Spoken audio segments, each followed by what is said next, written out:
Welcome to the channel. My name is Matthias. Today we're going to talk about Avengers issues 46 to 50, part of the Jason Aaron run, where we have the World War She-Hulk story arc. Because at first I didn't like his interpretation of She-Hulk when he started this run. It was just a gender-swapped Hulk.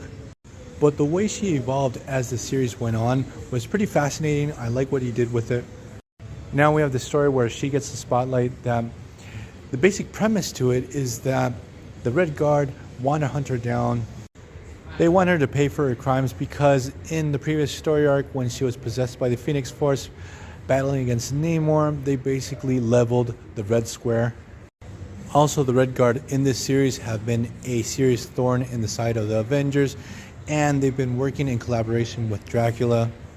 So the story starts off, we have Gorilla Man. He's like the head of security of the Avengers base, which is a dead Celestial. But the thing is that Gorilla Man has been compromised by Dracula, and now, as a favor, he's working for the Red Guard. And what he does, he basically lets the Red Guard teleport inside the base. Also, he has infected the Avengers base with some type of virus, so nothing is working there properly. So the Red Guard wastes no time. They go immediately after She-Hulk. There's a super cool moment where Crimson Dynamo uses his own armor to capture the She-Hulk. So the Red Guard's attack is so precise and effective that they're able to deal with all the Avengers pretty quickly. They're able to extract the She-Hulk from the base. So what happens is now the Red Guard takes She-Hulk to the Red Room, the same place where they brainwashed the Winter Soldier. They immediately start mentally conditioning her so she can become a new asset for the Russian government. The whole process is very brutal, and we discover that the Avengers take at least a month to find her. So the Avengers finally find the base where She-Hulk is being tortured. They're able to break in. We have a pretty cool battle with the Red Guard. She-Hulk finally breaks free, and she takes on this new persona called the Winter Hulk. The first thing that she does is that she levels the whole base, killing most of the members of the Red Guard and leaving her teammates behind. She has been mentally programmed to go after a specific target. She has to take down Namor and kill all the Atlanteans. The Russian government wants Namor out of the picture. He has been a real pain ever since he became a villain again. He has been sinking Russian vessels that enter Atlantean territorial water.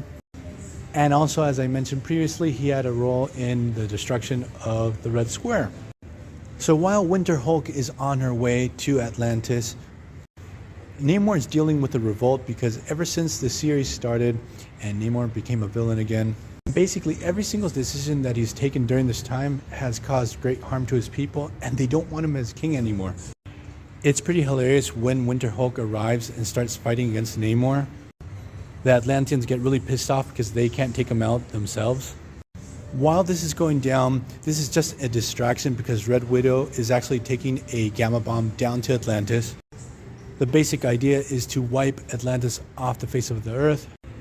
Now here's where things get really interesting in this story.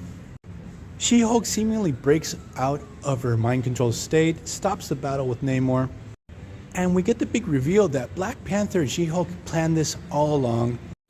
She-Hulk basically let herself get captured, and this forced the hand of the Russians so they could see what their plan was.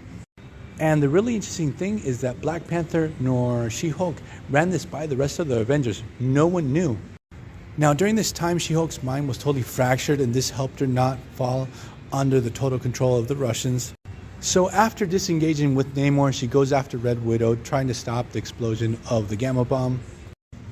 So what happens is she's not able to stop the explosion, but she absorbs most of it. So now she's boiling over with gamma energy, and what happens is she goes back to the Avengers base. During this time, Jen Walters has a vision with one of the Celestials that had hypercharged her powers to become the bigger Hulk that she was during this run. And it's implied that this Celestial actually made her this way for this moment, for when she is going to be supercharged with gamma energy, to use all that energy to purge the virus from the Celestial, the base of the Avengers. That all this had to happen in the first place. So now we have She-Hulk, she's back to normal. Namor has been deposed as the king of Atlantis.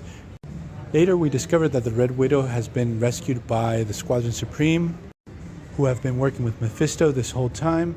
And last but not least, we're getting the whole setup for the multiversal Masters of Evil. There's a lot coming down the line in this series, but I'm going to leave this video here. I hope you guys liked it. See you guys next time. Bye.